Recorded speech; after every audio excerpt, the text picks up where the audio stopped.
All right, looks like everything's working. Yay! Welcome everybody. It's Tech Friday right here on twitch.tv/DC Lasair. Uh, Let me mute myself here. There we go. Sorry, I have my YouTube open and I was listening, and you know, YouTube was open on my computer and then it did things. It was weird. So anyway, it's Tech Friday. Yay! Welcome on in. I'm DC. You can find me on Twitch, Twitter, Instagram, Blue Sky, under DC Lasair. That's DC Lasair. For all the things, type !DC, whether you're watching on Twitch or YouTube. Go to dclasair.bio.link for all the fancy links. Yeah! So, I hope everyone had a great weekend. Or is going to have a great weekend, or is looking forward to the weekend, rather, as the weekend hasn't actually happened yet.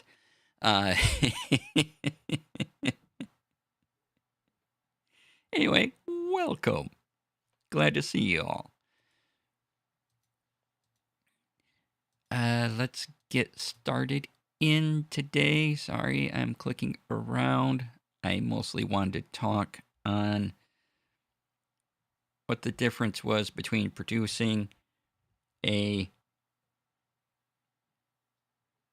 solo stream versus producing a TTRPG actual play. Now, the main reason I started doing a lot of these tech things is because there was only a couple of videos on producing actual plays at the time. And I thought that we needed to share more of this knowledge and keep updating it and going for it. Now, those two videos showed me a lot and everything that I've incorporated. And I kind of want to keep that ball rolling and take what they gave and keep updating and enhancing and improving things. So a lot of streamer advice you find is for solo streams, and a lot of that can apply to what we're doing, which is great. Let's see, what else is there? So you'll see. Sorry, I just saw something I need to take care of real quick. There. Okay. Sorry, I had to delete a thing. It was bothering me. It was like right there in the corner of my eye. I'm like, stop it. I stopped it. Yay. All right. So,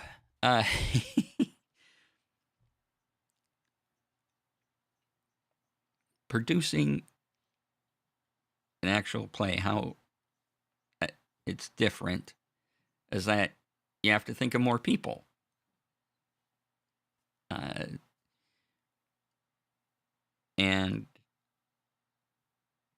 you need time to be the camera person, the audio person, all the things for these people, right?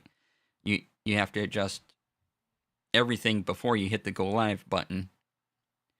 So, say the typical scenario is people call into a Zoom call, and you take them in, and you're looking at camera and lights, and you're helping 4 to 5 other people.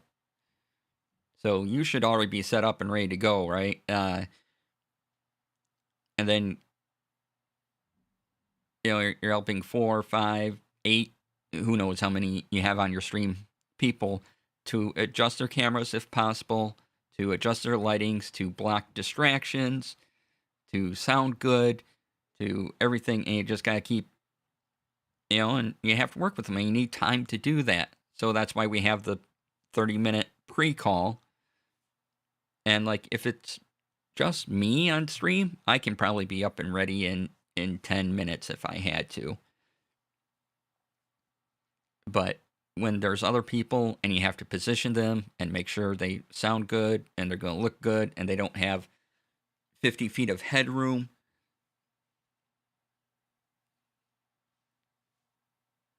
that takes time. You need that 30 minutes, that 45 minutes of time. And so please take advantage of that time and do all the things with it. Sorry, I am the most distracted right now. My brain is kind of everywhere. So that's that's the main difference. Is a lot of people, you take time. You're probably gonna want to watch time more because you're taking all of their time plus your time, right? So say your show is 2 hours. Well, that's at least 2.5 hours of being on a call, being on camera. Even though you aren't streaming, you're still on camera. People can see you, and probably even longer for the people if they for the cast if they cosplay and they do things like that. And however they have to get ready for their characters, that takes all extra time too. And so that takes extra time for them to be on time in the call so you can do your job as a producer and get them out there and get a good game going. The other thing I tend to do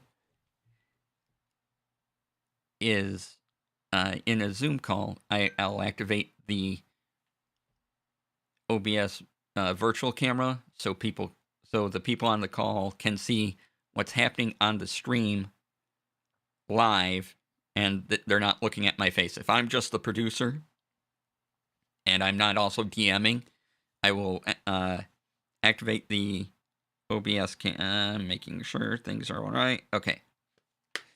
I'm activating the virtual camera in OBS so that, and I'm replacing that with the camera of my face in the Zoom call or the Google Meets call or whatever, so that the cast can see where they are live on stream. The DM knows, the cast knows, they can see changes and updates and things like that.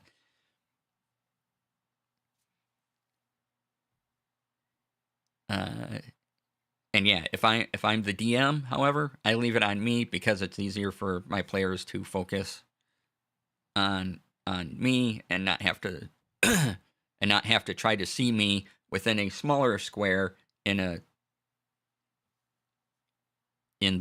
Zoom window, where if I were to send them the what's happening via virtual camera, then I'm suddenly very small and they really don't have a good view of me, and they might need to read my facial expressions or what way I'm pointing or just see how I'm reacting to something.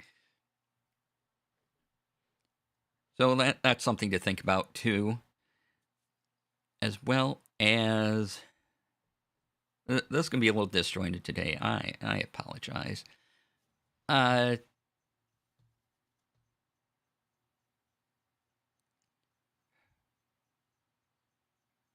Need just a break here.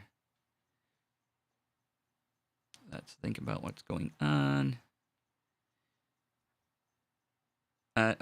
Also, another thing is so when I mentioned earlier that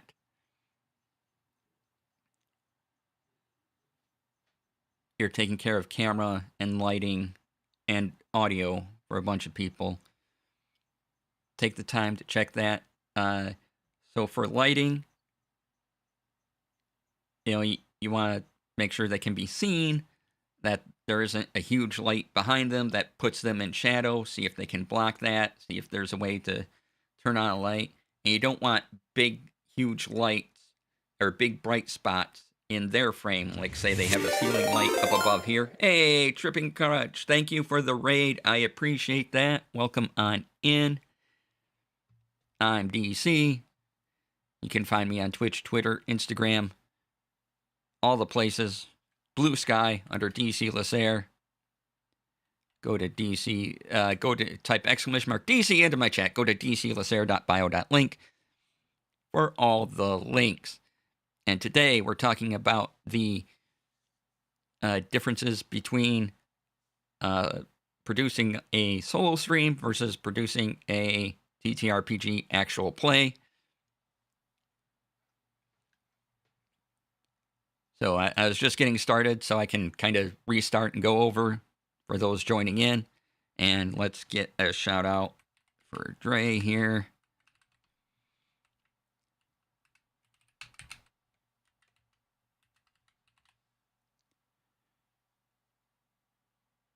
Did I spell all that right? I think I did. Hey, well, you know.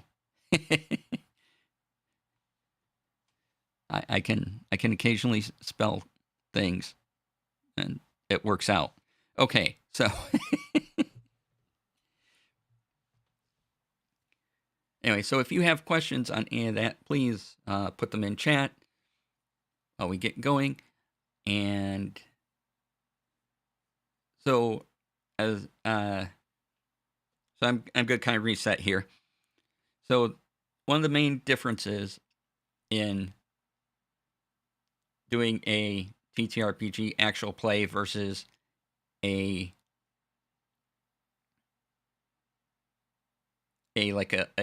solo stream like I'm doing now is that there's more people. Yeah, I know, right? And on that Zoom call, traditionally it tends to be Zoom. You know, you have to make sure that 4 to, I don't know, 8 other people have to look good. Their camera has to be at a good angle, not too much headroom, that their lighting is okay, that their audio is coming through clear. You know, that sounds like you're having a conversation with them, and you need time to not only place them and set them into the scene in, say, OBS or whatever you happen to be using. You also need time to work with them so that they look good, sound good, and give you, you know, you help them enhance their performance just by making sure the camera angle's right. Like headroom, you don't want a lot. You want, you know, a little bit, like my head to the top of this wooden bar here above my head. That's probably plenty of headroom for anyone. So if they can adjust cameras, now we're in a situation where, you know, people have just their laptop camera or something like that, and they're in a space where it's hard to adjust things. My cat is meowing at me, and so we have to work with that as best we can. For lights, you don't want big bright ceiling lights being seen on camera, as that's a distraction, as that's an eye distraction.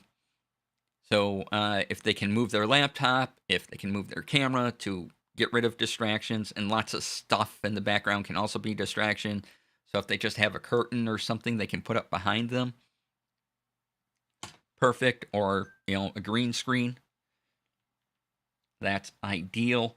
You're just eliminating background distractions, basically, is something you have to do. And we usually, for whatever reason, 30 minutes became the standard. If it's your first time doing it, maybe you need longer to get things ready, and just communicate that with your cast. That, hey, it's going to take me longer to do these things.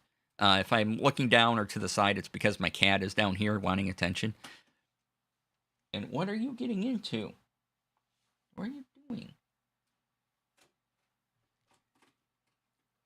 Okay, so gotta take time to pet the cat.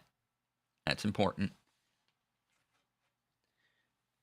And so, yeah, you go through all that. You know, does their audio sound good on your end? Can they boost it up? Can you boost it up? You know, and then you need the time to place them. And for whatever reason, we get 30-minute standard. But if you need more time, if you're new to it, ask for 45 minutes beforehand, maybe the first couple of times. Because it's a lot to do. It's a lot to handle. Kitty. Hi. Yes, hi.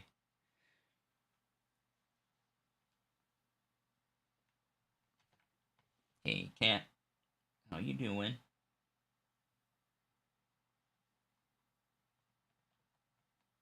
How you you doing?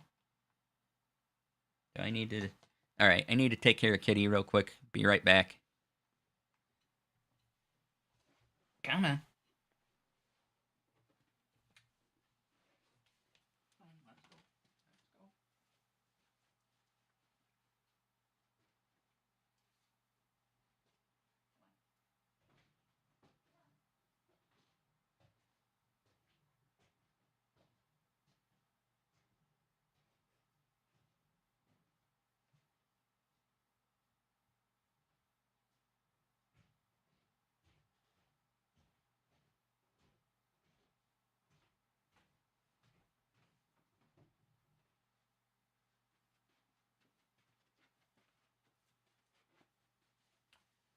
All right, apologies for that. I had to make sure Cat was okay and taken care of. So, going over everything before stream, you're checking your graphics, you're checking that all your scenes have everything they need, that, your music's going to be good, and that can go. And when you switch to the live, everyone live on camera or live on stream, that all works, that they can be heard, all that fun stuff. And so, yeah, if you saw the interview on Chaotic Wholesome Presents that I did, let me pull that up. If you go to their YouTube, let's see here. We talked about some of this there. Here we go. Here it is. Yay, I found a thing. So after this, if you want a really fun interview with I did with Kay and David, they are really good. What they're doing, please check out that interview where we also talk about a bunch of this stuff, and that's what inspired me doing this talk today.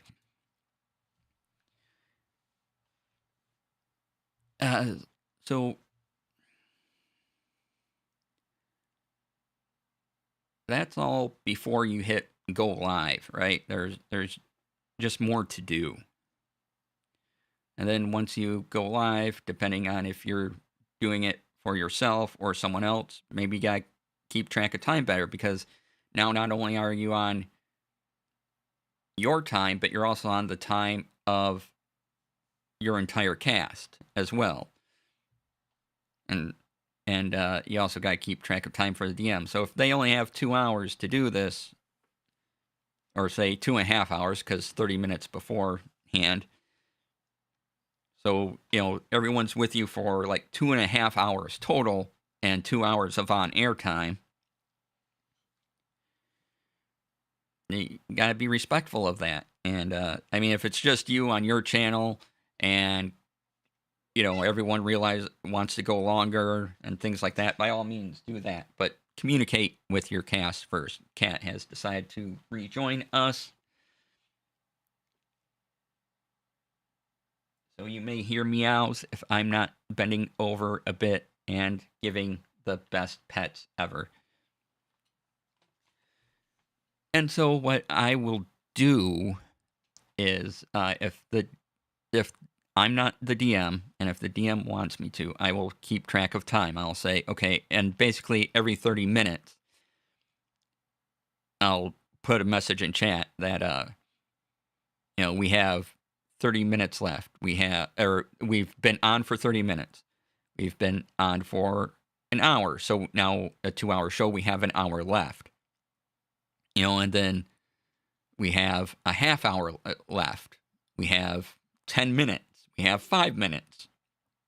You gotta be ready to wrap things up, right? Yeah, time. Yes. Hi, Kitty. Hi.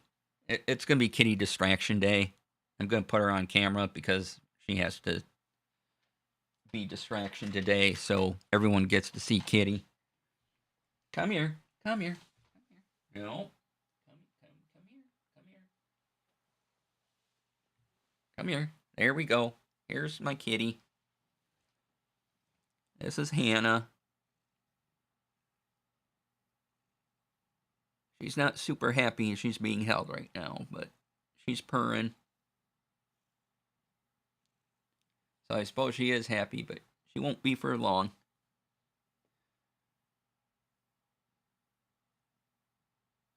Hi. Oh, time to get down. Okay. There you go. Thank you for being with me. Okay. Go be kitty somewhere.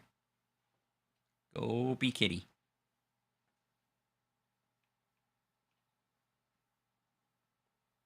Yes, go be kitty. All right. So while you're live, we went over timing bits. And looking at chat, making sure that what you're hearing and what chat hearing is relatively the same. You may want a different mix in your headphones than what than what goes out to stream. That's fine, but you want to make sure that chat's having a good time. So you occasionally want to look at chat, make sure that they can hear everything, and they're going to be the ones that tell you if stuff is good for them or not. Sometimes you'll get the odd person saying, "Hey, I can't hear anything." Then you say, "Well, did you refresh your stream?" And then they do that, and everything's fine. So sometimes the key is just having them hit the refresh button.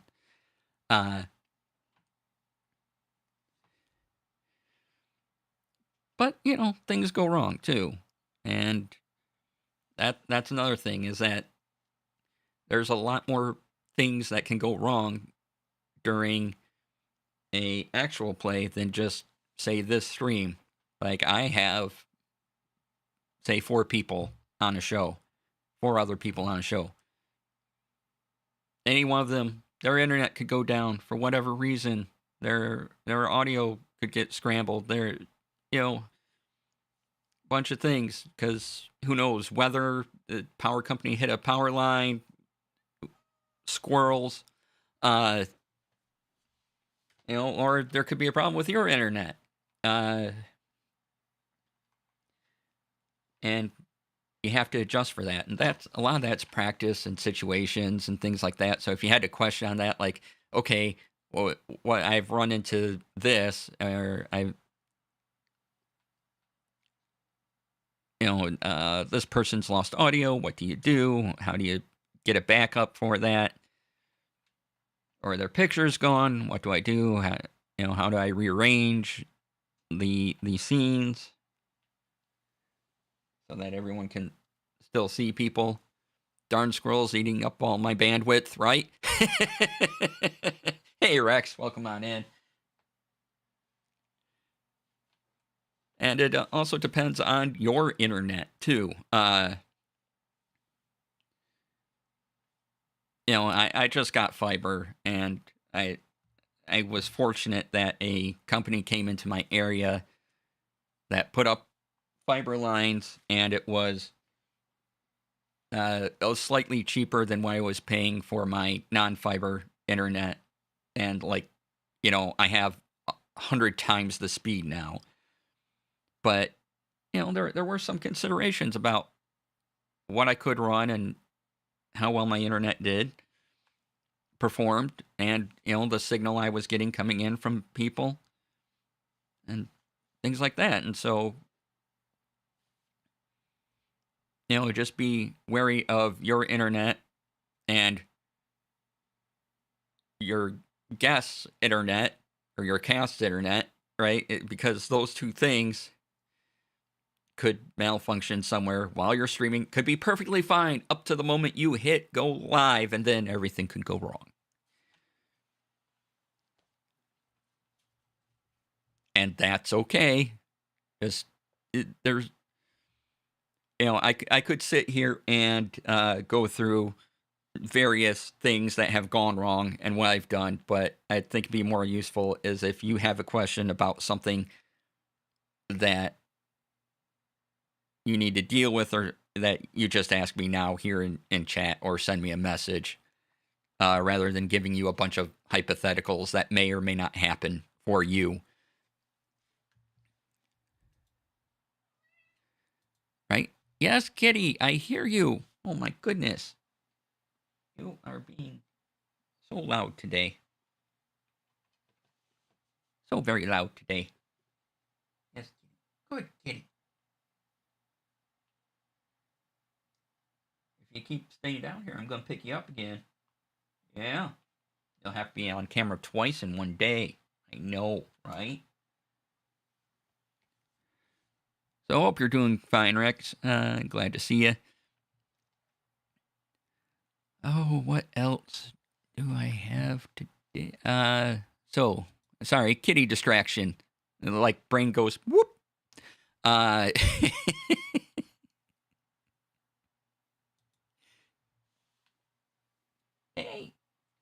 hi.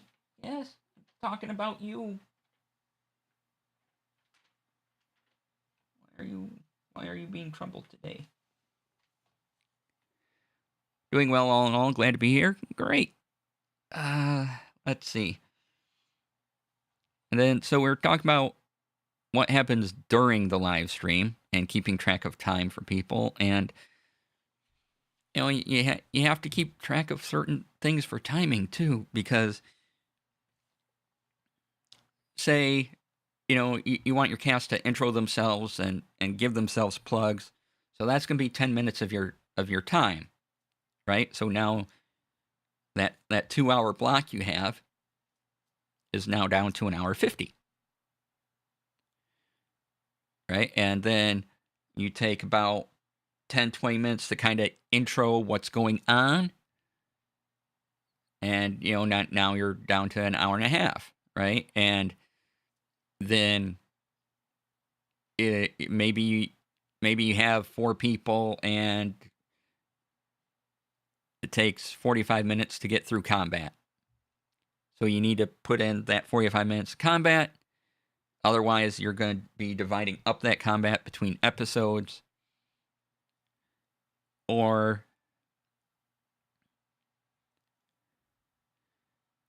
you stop the episode early because you want the combat to all be in one episode. And then you also need 10 minutes for outros. Let the cast say, okay, let them give themselves plugs too. So in that 2-hour time frame, how much is it you have to tell a story? How much is it of giving time for your players to make decisions?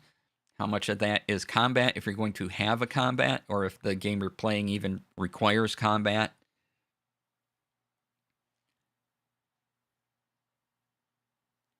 And so if you're the DM and the producer, you gotta think of all of that. If you're the producer, just keeping people on track. Or I've had it before where people are like, I have my own timer set, so I don't need to type 30 minutes left or whatever into chat. I got it. And I'm like, okay, cool, you got it. So I won't do that. But yeah, I find every 30-minute update is pretty good. And then we get in the last 15, 10, and 5.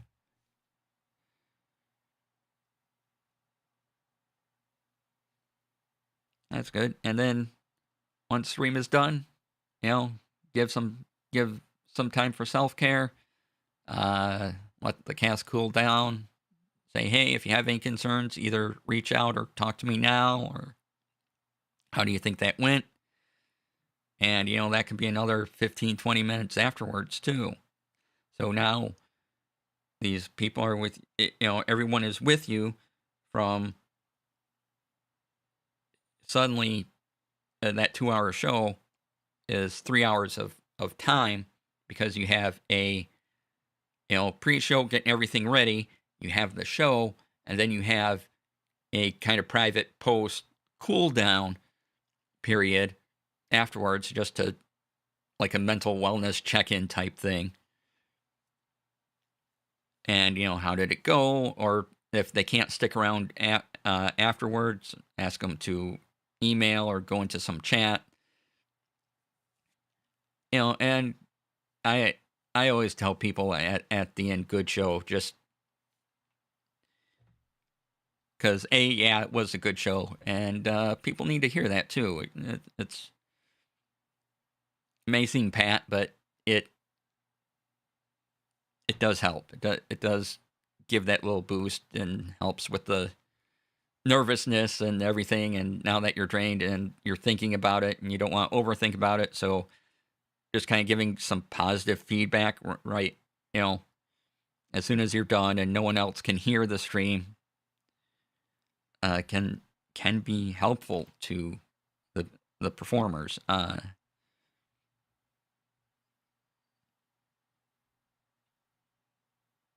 And just hearing something positive after you've spent a lot, 2 hours of energy on screen is kind of nice.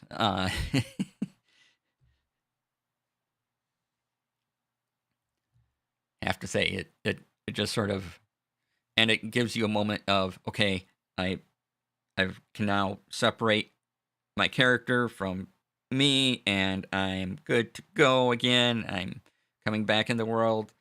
Someone said something kind, yay, and move forward. And then, afterwards, there's all the tagging and linking and keeping up with the paperwork, as it were, and episodes. And I'm going to plug myself right here because it's my channel. But I do have Notion templates available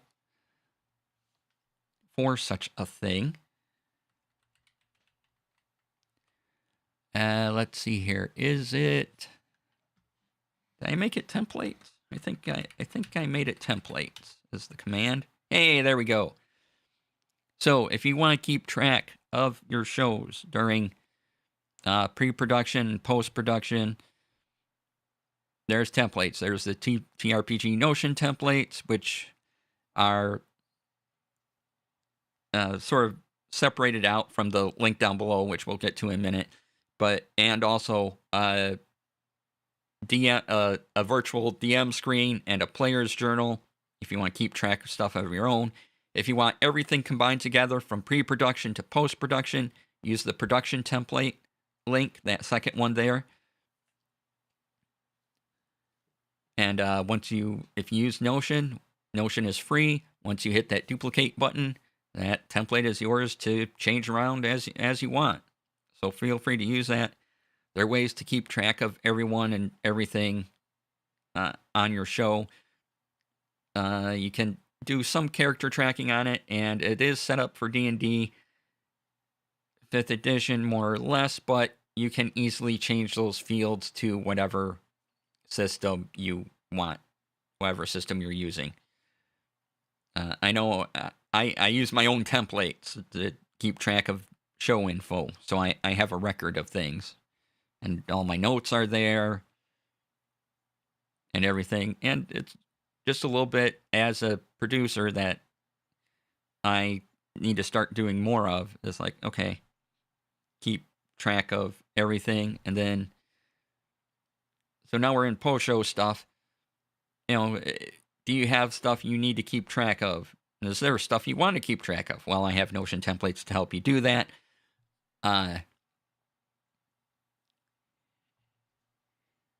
And let's see. And, do you have to make this audio into a podcast? Okay, how is it set up that you're going to take this audio and make it into a podcast? What do you need to do? When does that podcast have to go out? And there's extra things to think about afterwards too. Make sure the next show is coming and you have this episode kind of wrapped up. It's scheduled to go out on this date. It's uploaded to YouTube. It's uploaded to wherever it needs to go. If you got to separate the audio for a podcast, that's done. However, that process works for you, because there's multiple ways to do that. Again, I can only go over the process that I do, really. But if you hear someone go over processing and say, oh, I can do that, by all means, go with it. Hello, hi, yes, hello. Yes, and there are multiple ways to strip the audio out of a show. If you need help with that, let me know. I can talk you through some steps. You can, DaVinci Resolve has a free tier, and DaVinci Resolve is very powerful and free. There is paid for more stuff, but what's for free is amazing, and to me, it's one of the best free editors, video editing tools out there. And you can set up that you just need an audio mix from the video file and export it to a folder on your computer. And then you can do some editing of audio in DaVinci Resolve, but if you have a more dedicated audio program, just stick that sound file in there and go at it. Again, kitty distractions today, lots of them.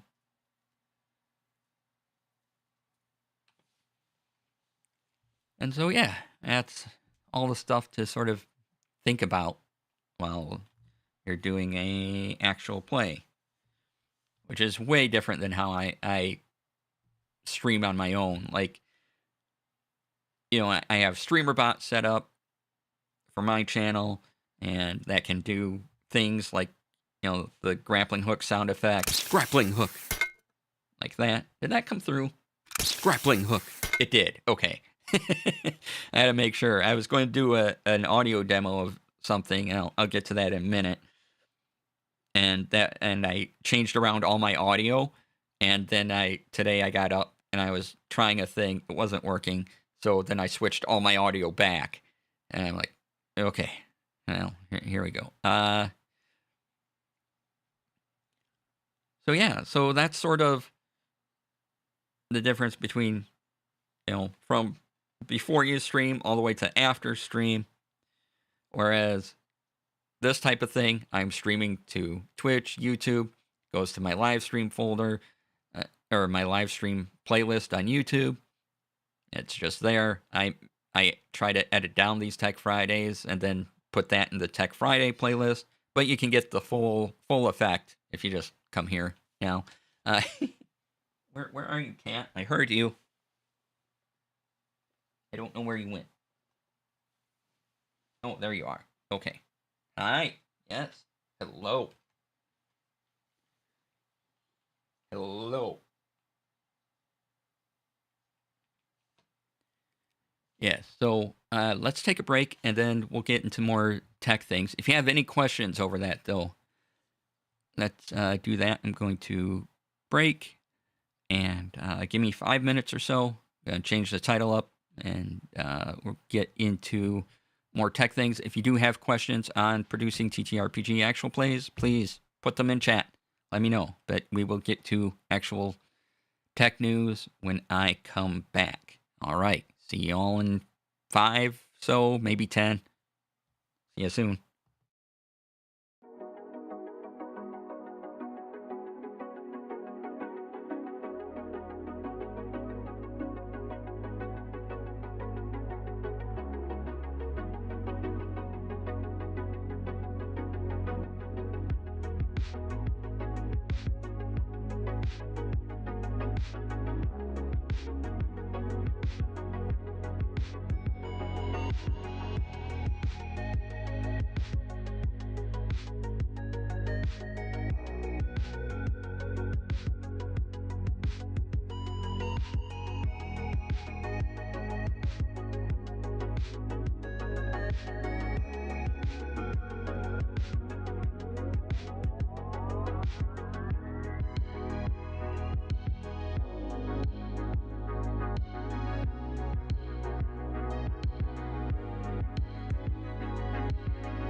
All right, welcome back, everybody. Let's get into some tech.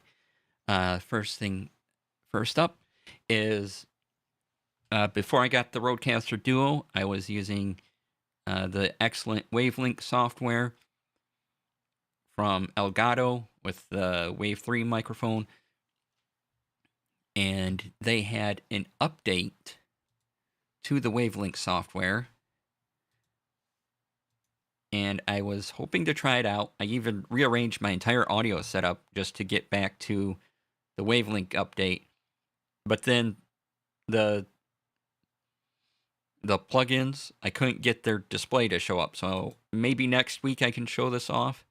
But here are all the announcements.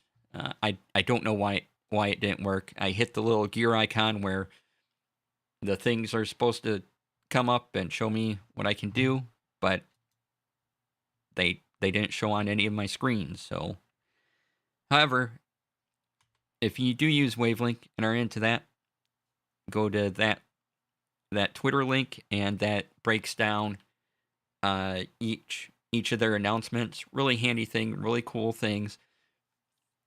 Probably the biggest thing that they do is allowing you to have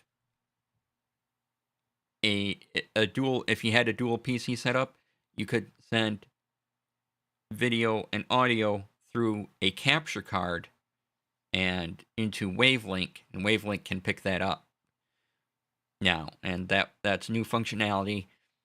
So you could have even more audio sources or anything on another computer and have them come in through there. Other audio devices do this, but this is the first time that Wavelink really goes, hey, we support this now. And so that's probably the big feature that came with this, other than there's a new compression filter, or a compressor filter, not compression, but compressor or filter, and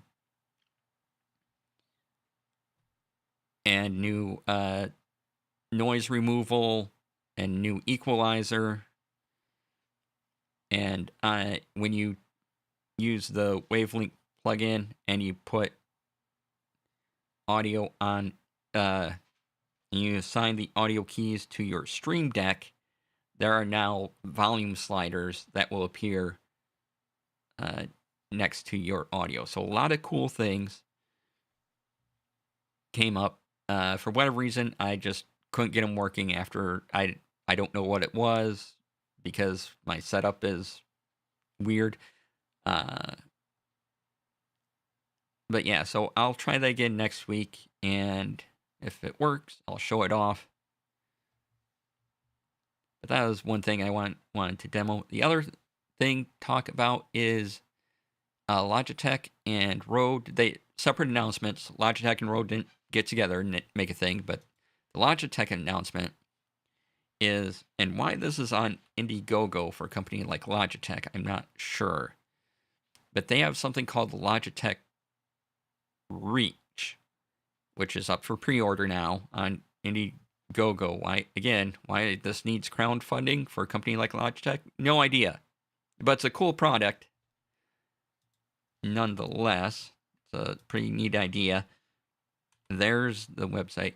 So it's basically an arm that has a camera on it that you can point anywhere down on a desk. And so, say you're a crafter or something, you can just move this arm, and this arm just has a stand, and it's a lot easier to move. Plus, you can swivel the camera up and down, and you can move the arm left and right, and whichever way you need to move the arm. But it takes up a low amount of desk space, and you get a neat dedicated camera that's set up and can kind of identify the important part of the screen and focus in on that.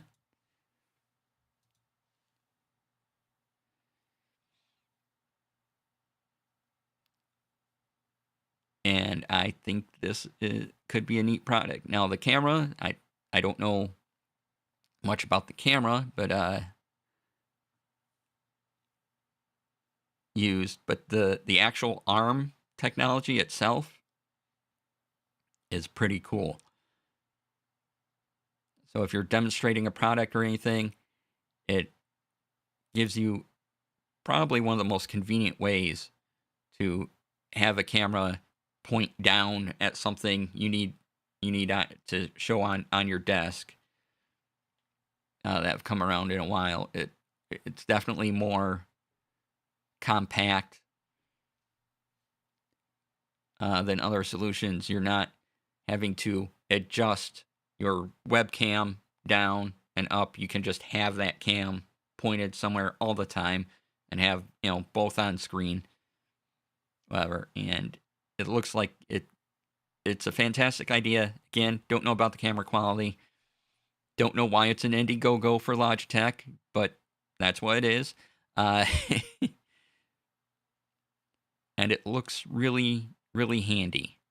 So I'm excited about that. How much are they asking for this anyway?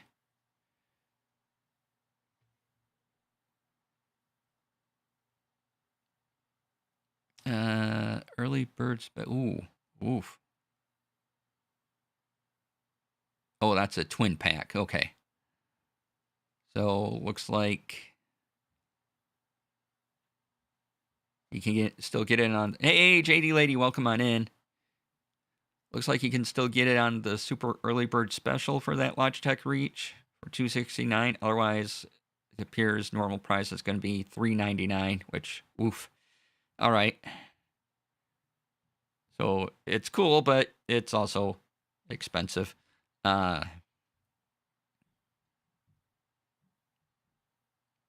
Yeah, it's a thing I'm kind of excited about, but I'm not getting anytime soon. So yeah, way too expensive. So that's a Logitech bit.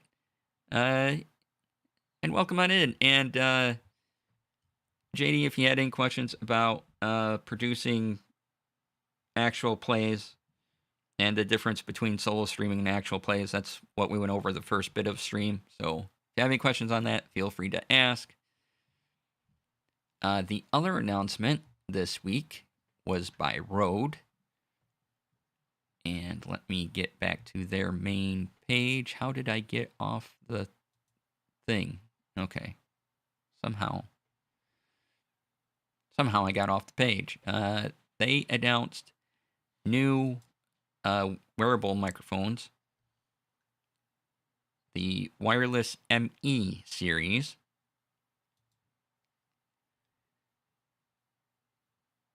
And you get a pair of these for $150, which is pretty good. They don't have as many features as the wireless Go 2, but they're the kind of the same form factor, smaller.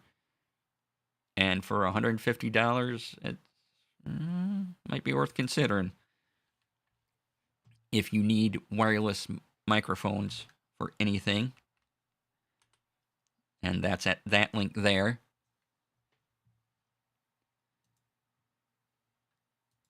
And so that was neat to see that there's some features that the wireless Go 2 has that these don't have. But if you're just looking for a good microphone to walk around with, and you can put it on your shirt or collar or wherever.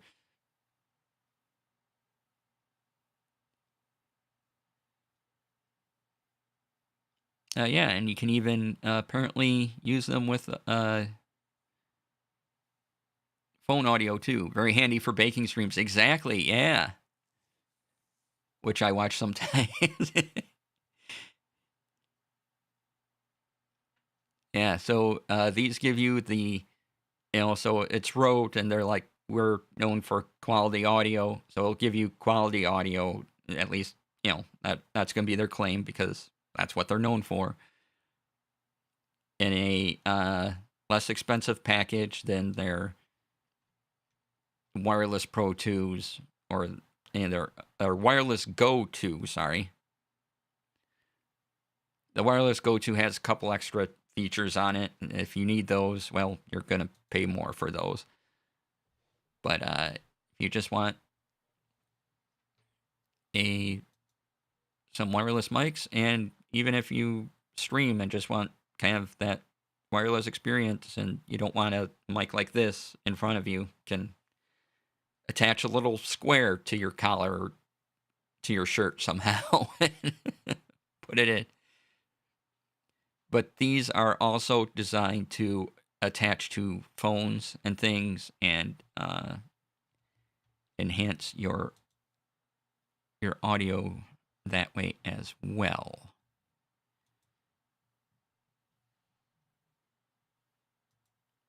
So yeah, this is new to their wireless range. Just announced the ME.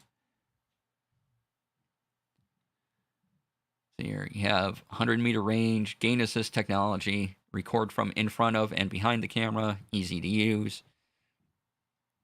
And then if you want the comparison between this and the Go 2, the Go 2 has a 200-meter range and provides you with a safety channel. So what they mean by safety channel is that it records a channel of audio at a slightly lower gain, so that if you peak out or have lots of peaking going on for whatever reason, there's a channel where the gain's turned down, so that peaking doesn't happen, and gives you that separate channel. But again, that's more money for the wireless Go 2. Plus, there's a display on the transmitter. That's pretty neat and handy. Then they have the Wireless Pro kit, which is 260 range and time code sync and yeah, headphone monitoring, bunch of other stuff.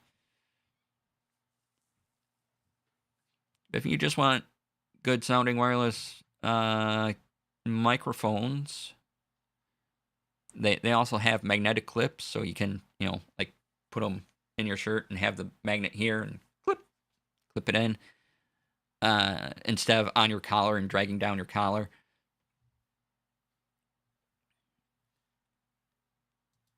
Could do that, but these might be a good solution.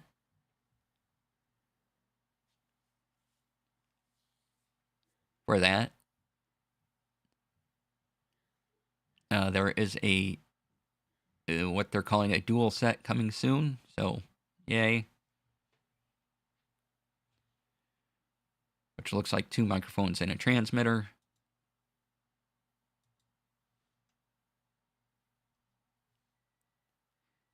So yeah, that's exciting there. And I'd be remiss if I didn't talk about another audio interface that I really had no idea about until today. And there was some audio discussion in a Discord called the Volt.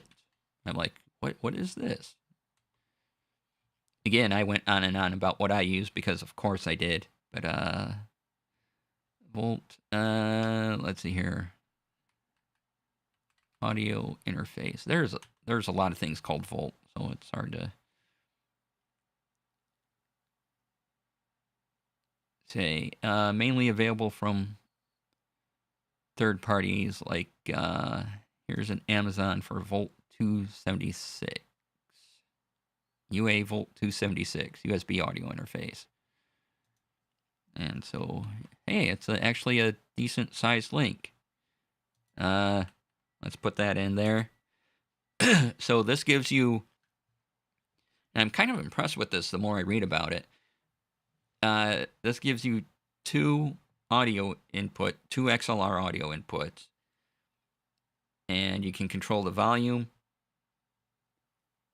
Has MIDI outs. Comes with all sorts of free software.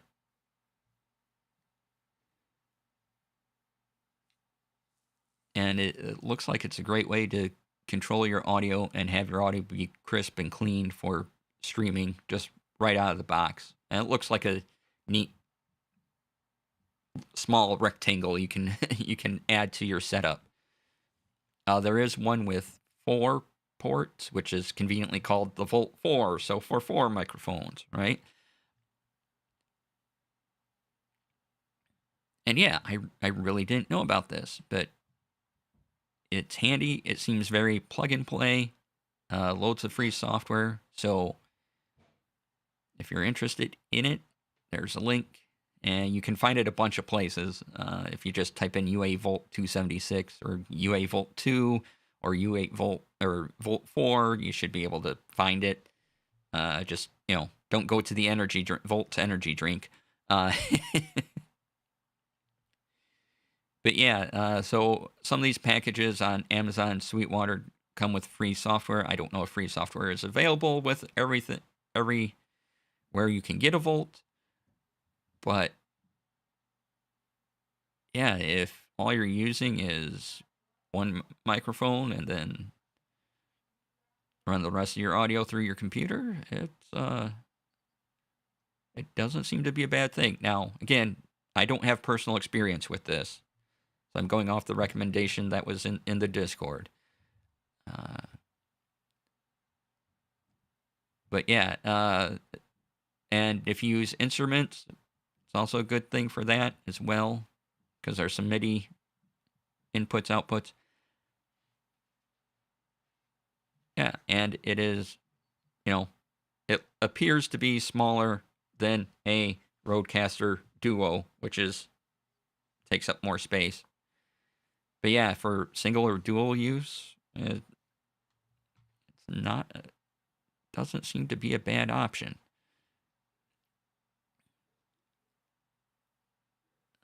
And what I'm hearing is it's pretty strong. So if If you like it, by all means, use it.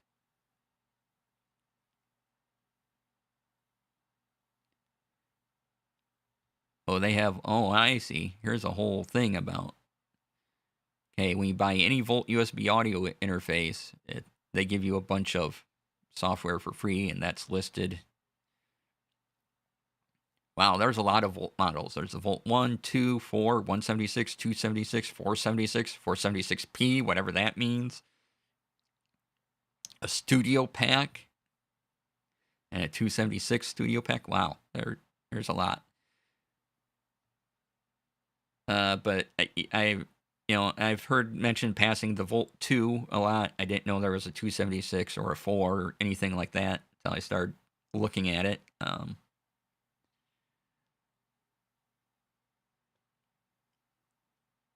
But yeah, it's a good solid piece of hardware, and you'll get real good sound out of it. So by all means, take a look at it. And I'm not going to be trying one out because I don't have that kind of money unless whoever makes Volts wants to send me one for free. Then by all means, I'll try it out. Otherwise, I got my Rodecaster Duo. That's good for me.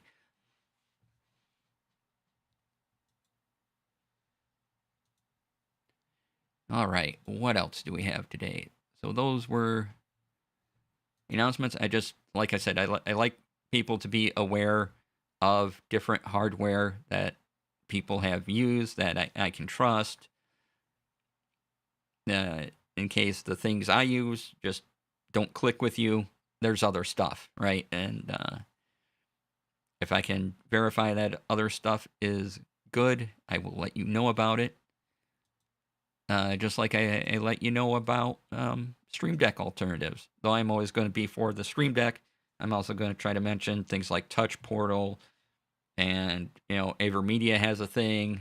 I think Logitech might even be having a Stream Deck like thing. And so there are other things you can use. I'm going to recommend the Stream Deck because I think it's the best one, but maybe it doesn't click with you, and that's fine. There are other options for you out there, and by all means, research what you're doing. If you want an opinion on it, and you want my take on it, let me know. I will be glad to do some research and go, okay, here's what I see in this and that, and where this might be handy, or this price beats this price, and that type of thing. And we can talk about your what you need and what device might be better for you based on your needs. Thank you for answering the DC Lasair signal in that Discord. Oh yeah, thanks for putting it up. I did not expect that conversation to be like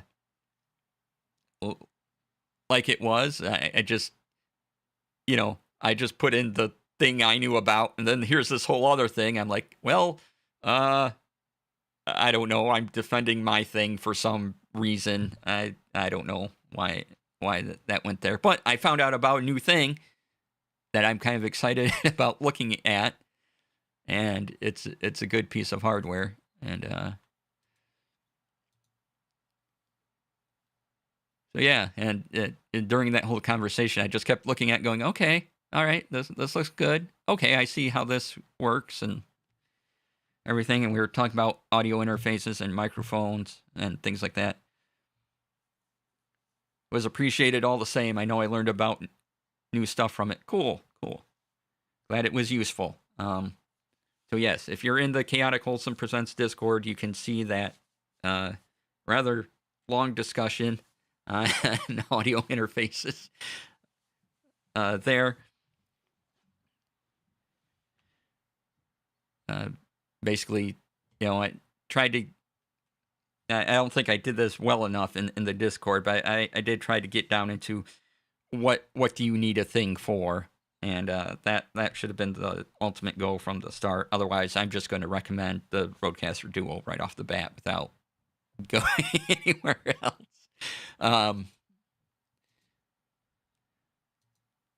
So yeah, hopefully people got a little something out of the back and forth there, and yeah, there was stuff I didn't know too. Like cars and sports team, everyone has an opinion on which one is the best, right?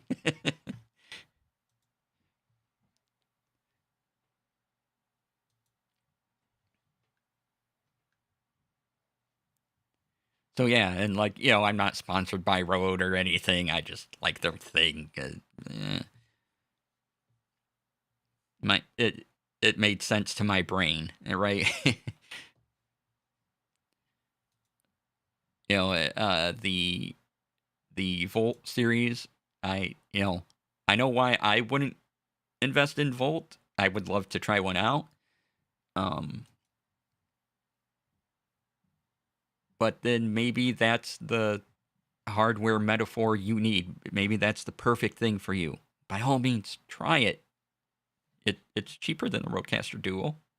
Uh, so and I gotta say it looks solid, and I think people who use them have excellent results. So I'm not gonna complain about that.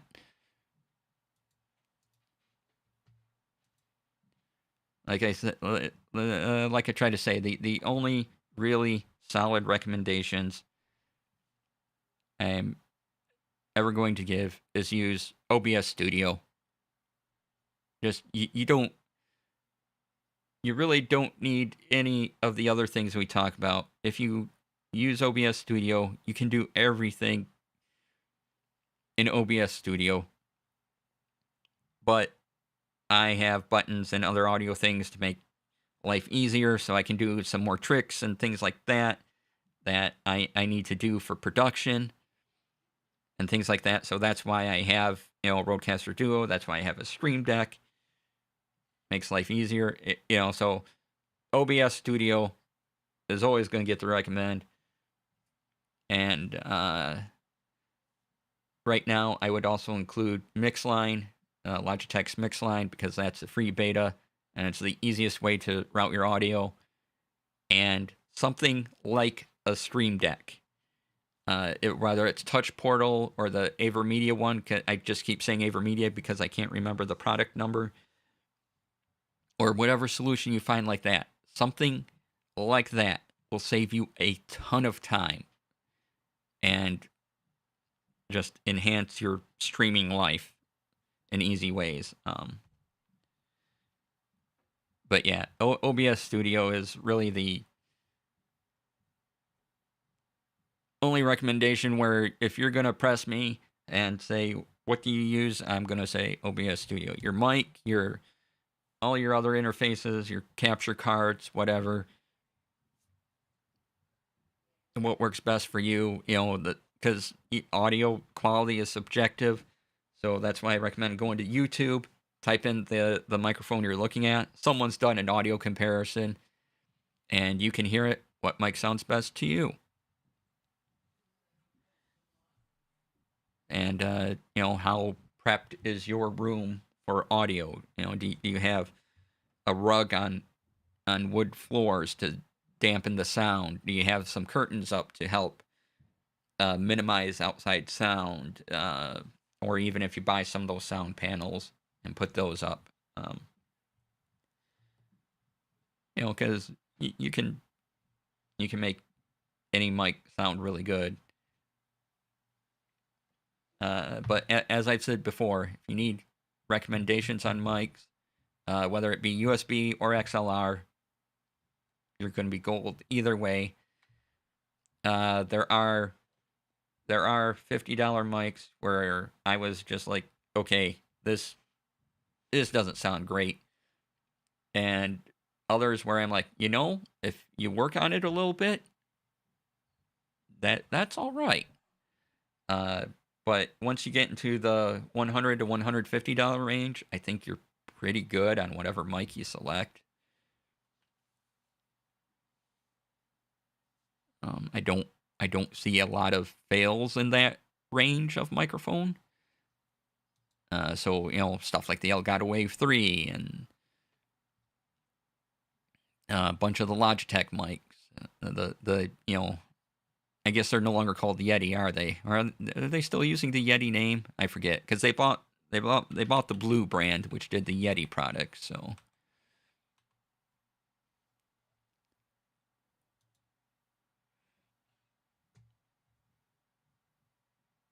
let's see here. If they have a webcams, headset.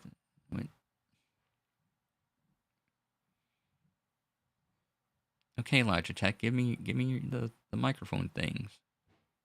Why is that not on your front page? Okay, well, never mind. So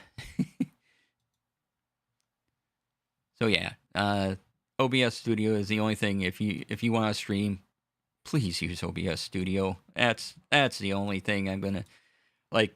Okay, I've had friends that have used XSplit and Streamlabs, and they do fine. But really, I think you're shooting yourself in the foot if you're not using OBS Studio. Because the amount of stuff you can do in OBS Studio is amazing. And with the community still active, they give you plugins, it's constantly updated.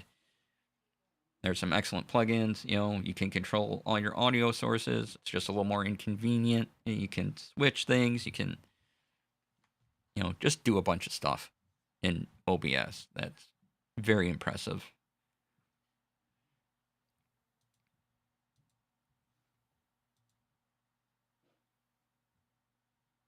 Otherwise, I would kind of rather work with you on a recommendation, or if you're just asking me, or if you're just putting out there, hey, what does everyone recommend for this thing?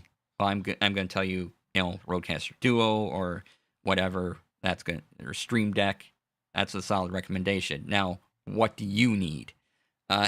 Right? And that I want that to be my approach more often. I need to work on that some more.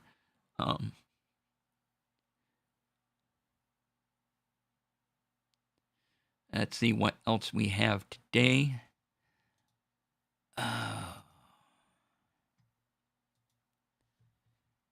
Let's see. Let's put on some Spotify here. Keep it low.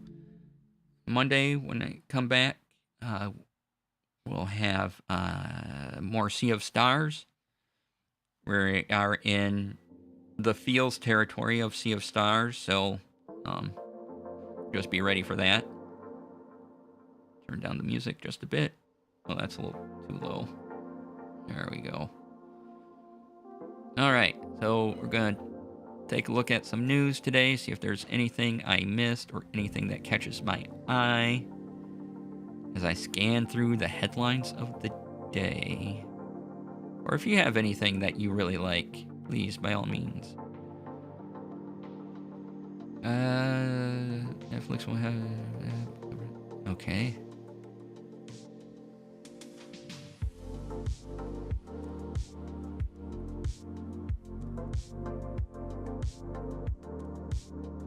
Alright, there's a thing here.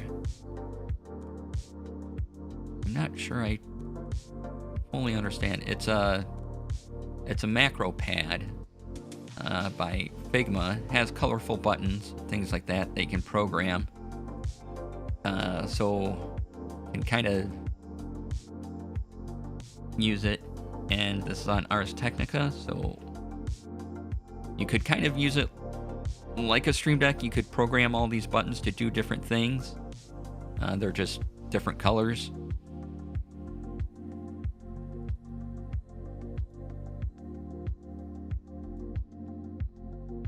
Looks like there's even keycaps for it, so you can change those. But yeah, it's another controller interface thing, so if that's something you like, yeah, that could be fun. All right, next site.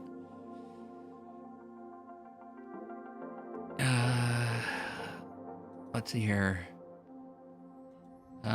A review of the recently announced NVIDIA RTX 4070 Super, which the Super line was announced by NVIDIA CES last week.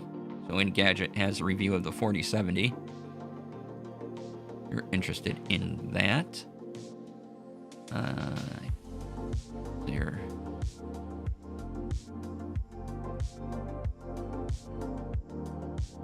A lot of people seem to be liking Pale World.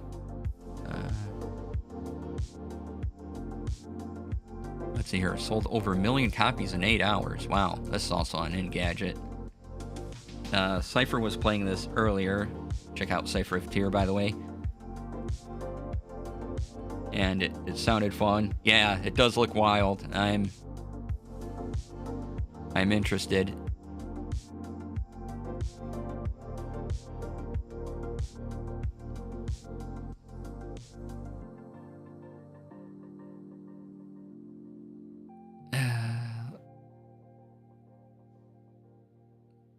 So yeah, and let's see here.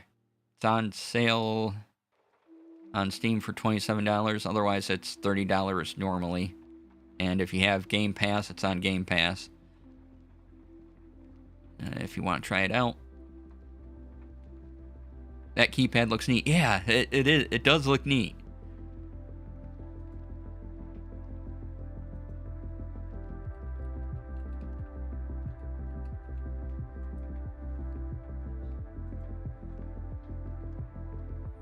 Okay.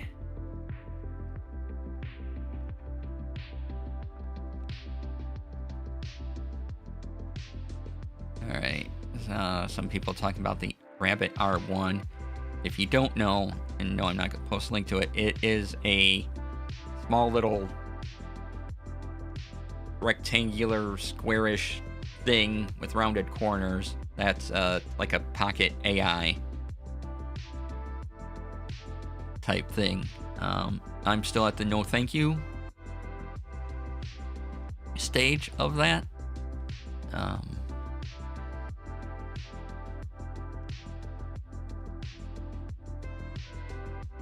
Let's see here. All right. Let's break into TTRPG stuff and check out the usual suspects.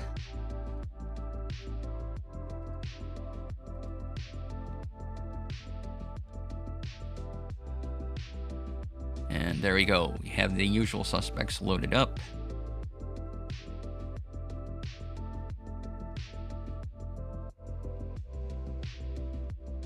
There's a tabletop adaptation of Boyfriend Dungeon on DriveThruRPG.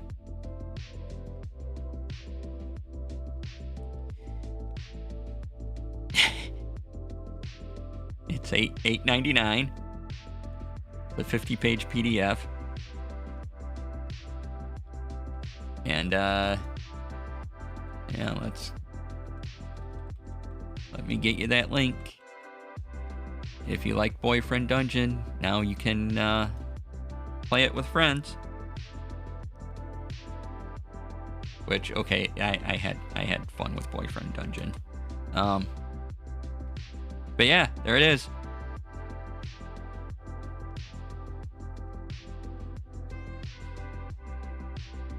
Mm-hmm. That's amazing. Okay, who else we got up here? Looking for anything. Disney Lorcana has a new 2-player starter set coming out, if that's your jam. And apparently there's also a 101 Dalmatians deck.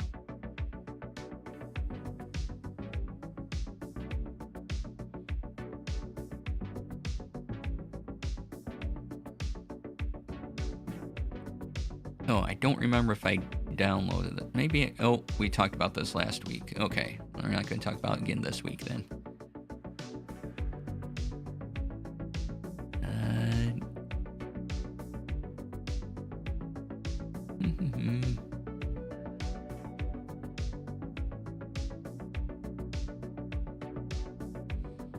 Oh, speaking of Pal world because you can, eat the monsters and everything like this. If you're not watching Delicious in Dungeon on Netflix, it's great.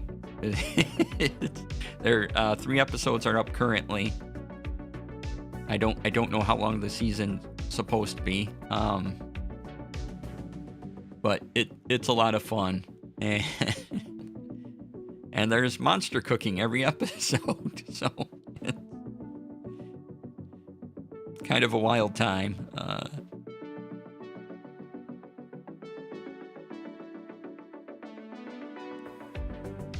So I have to recommend checking out Delicious in Dungeon. It's great. It's a lot of fun. And also, while I'm talking about shows and things,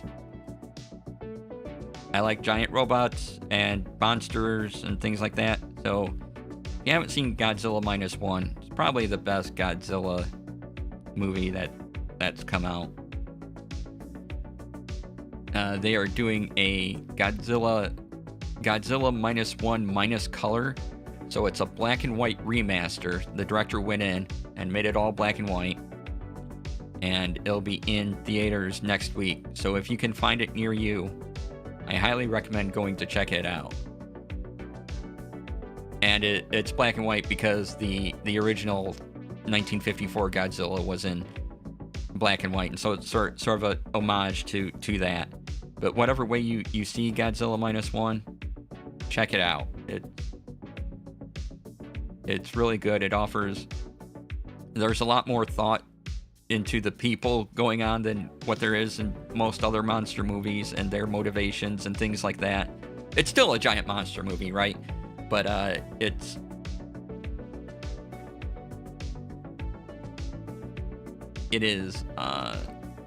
one of my favorites. And I am going to hope it comes near me without color so I can go see it, because it is a limited release. It comes out January 26th, and it's available through like February 1st or something like that. So yeah, if Godzilla -1 is really great. There's more care in it than a lot of other monster movies, and it's a lot of fun. There's the monster movie ridiculousness, and yet there's more heart in it than you'll usually find in a monster movie, and it's fantastic.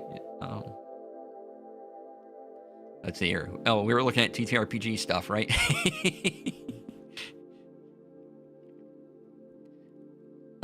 Let's see here. Okay, don't know what that is.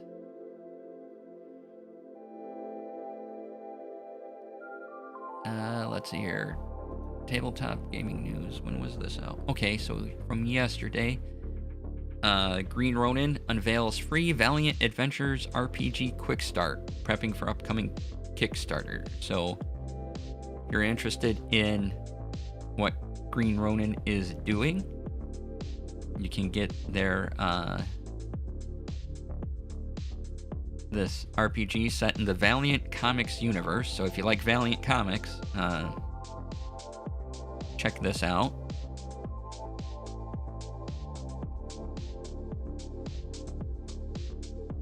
And I may have to check that out as well, because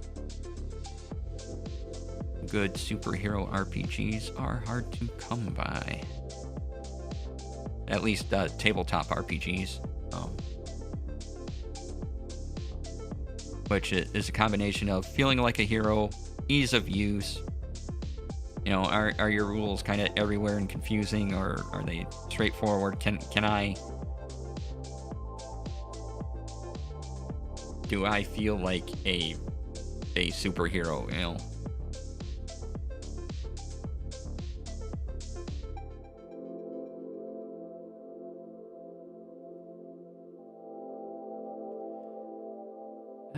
Let's see here.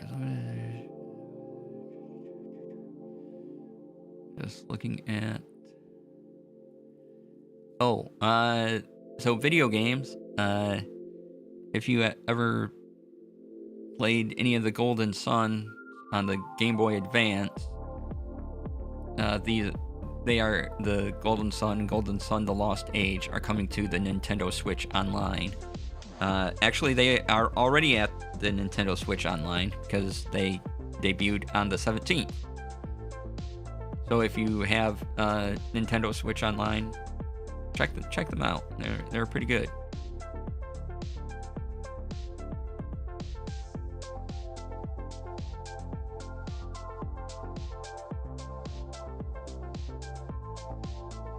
Let's see, what else do we have?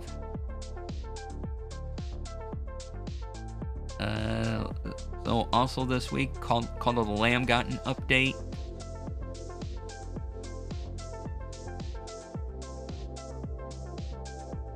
And yeah.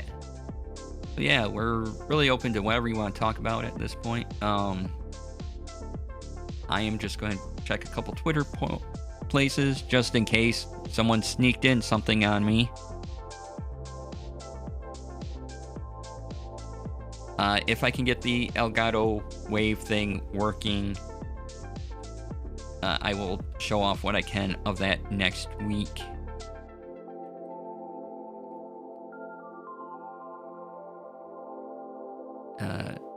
Logitech for creators. Let's see what they have.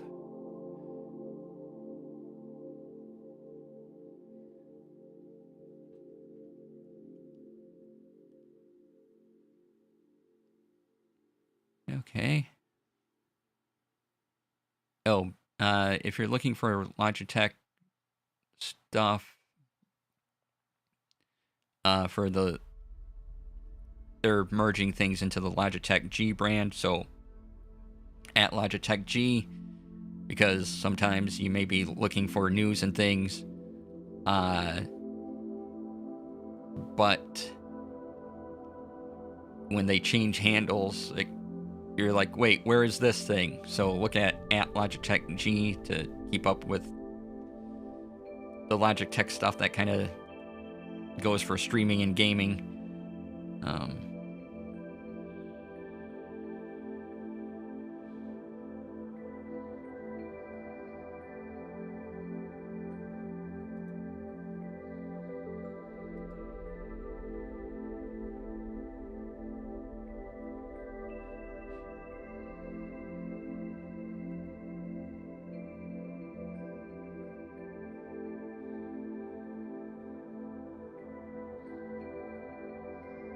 Yeah. All right.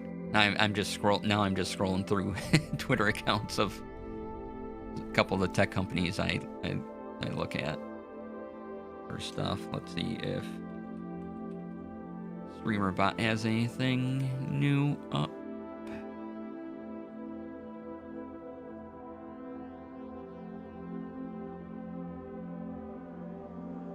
Oh. Okay. Well, StreamerBot earlier this week has a new alpha version out. If you have access to the StreamerBot Patreon, that's where you can get the alpha version. So I usually wait till it hits the beta version and try it out. But there are updates. Let's see here. Some speed ups. New triggers for things. We might go on look after new triggers. That might be part of a Tech Friday the next month or two. Otherwise, they fix some bugs and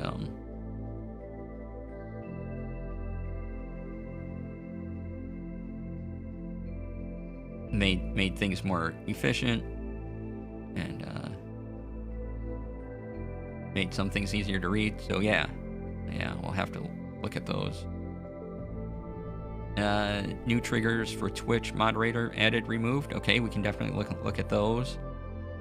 And if you use VTube Studio, there are new triggers for VTube Studio in the alpha. So yeah, look at those. Oh, I do have a new channel point redeem, which does a thing for 10 seconds. I think I turned it back on.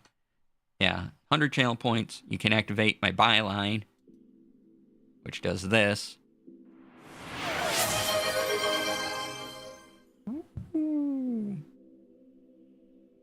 For about 10 seconds, and yeah, that fades out.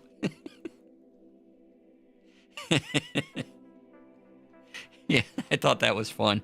That is using a plugin called, oh, what is this plugin called? Now I want to look again. It is a plugin called,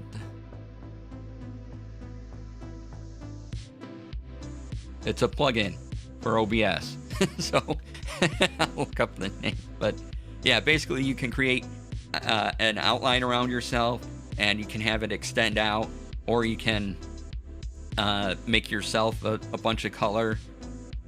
You know, so my outline could be, you know, all red or gradient or something like that. And it's a couple of plugins by Infinite Singularity, I think they go by. So yeah, but calling it byline and that just amused me. So that's 100 channel points. Anytime you want to activate it, it will come up on wherever my camera is. It's attached to my camera source, so wherever my camera is, you can activate it.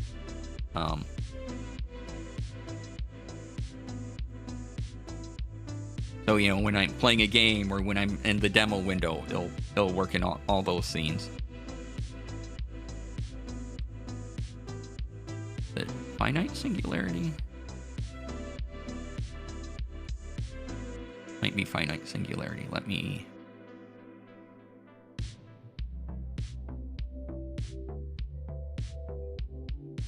make sure this is the person. Yes, finite singularity. So if you search for finite singularities plugins over on the OBS forums, you will find the things that allow you to make your own byline if you want to. There's their Twitter. Yeah, so finite singularity and Exceldro do some of the most amazing plugins for OBS, and some of the most popular ones too. So by all means, if you're interested in OBS plugins and you see one of those names attached to it, check it out.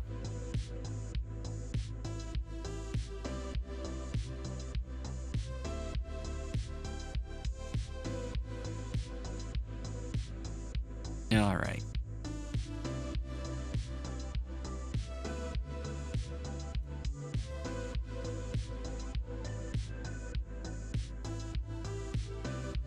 So let's see here. We have byline. I think I might wrap up today. Oh, well, we're almost at time anyway. Let's see. What do we have? Oops. Wait. No. Don't exit OBS, please. Thank you. I'm still streaming OBS. Help. Let's see who we have on. There's anyone we can send. Okay, who is on currently? Twitch, I really wish you kind of refresh this on your own.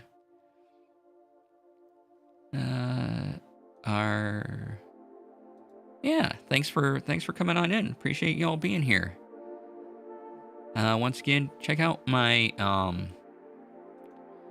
interview on Chaotic Wholesome Presents YouTube. It was a fun time. I'd like to do it again.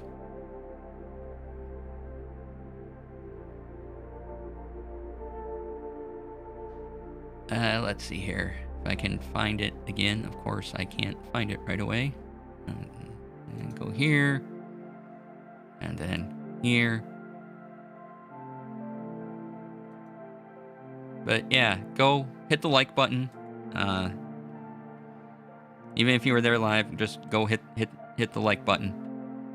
And yeah, that'd be fantastic. Okay.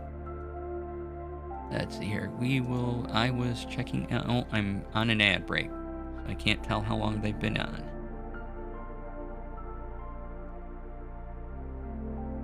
All right. Well, I'm waiting for an ad break to finish to see if I can determine how long our target may be on for yet.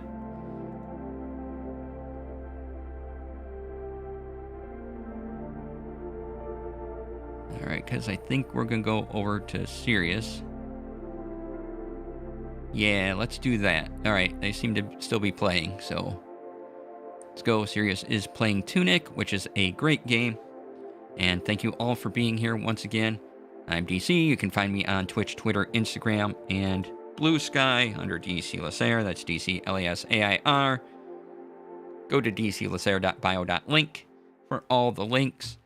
Come back Monday for more Sea of Stars. And then, next Friday, we have the amazing Lady Luck 34 on to talk about all the things that they do in the streaming space with crafting and all that. So please come by for that. That'll be an excellent time. And yeah, stay tuned for the raid. Have a great weekend, and I'll see you all later. Bye.